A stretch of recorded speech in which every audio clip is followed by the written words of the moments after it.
not about it. This is not about social forms of gambling. This is not about the kitchen table poker game with the guys from the neighborhood. It's about predatory gambling, which is using gambling to prey on human weakness for profit. For profit. And it was touched on earlier, it's a business model that relies on 90% of the money coming from 10% of the players. So to put that in real terms, that means 9 out of every 10 people, the casual visitor to a casino, is irrelevant to their business model. And that's a story that we have to start telling around Massachusetts. And if we pull that statewide, you see the numbers significantly different than what we see today. There's 4 major differences between social gambling and predatory gambling.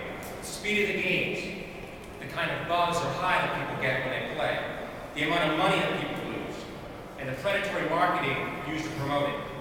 And yes, the state lottery, for those of you who said, well, what's the state lottery? The state lottery is predatory gambling. $20 scratch tickets, Keno games 1,500 times a week, every 4 minutes, that's predatory gambling. So there's 3 broad questions that we should be asking this debate going forward. The first question is, again, touching the casino business model. Every legislator, every citizen should be asking, how does this business model work?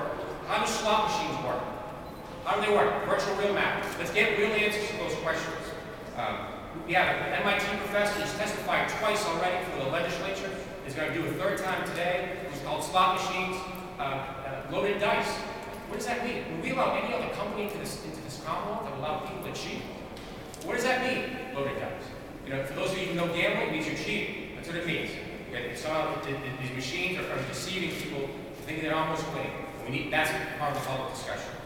The 2 other kind of broad questions here is, why is government promoting a product with a business model that in these economic times is encouraging people to lose their savings instead of encouraging them to save?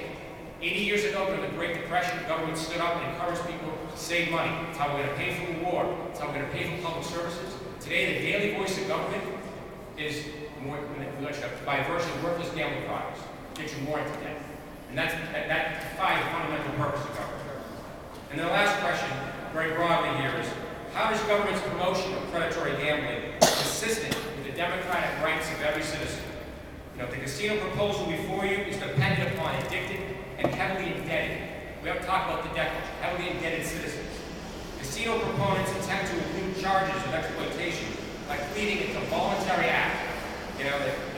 They hide it in the cloak of freedom. But by definition, someone who's an addict or someone who's heavily in debt is not free. So in a country where everyone is considered equal, where all blood is royal, how can the state regulate a product that renders some of our fellow citizens as expendable? And one of America's most sacred founding principles was no taxation without representation. And it's time the principle of no taxation by exploitation was added right beneath it. Thank you.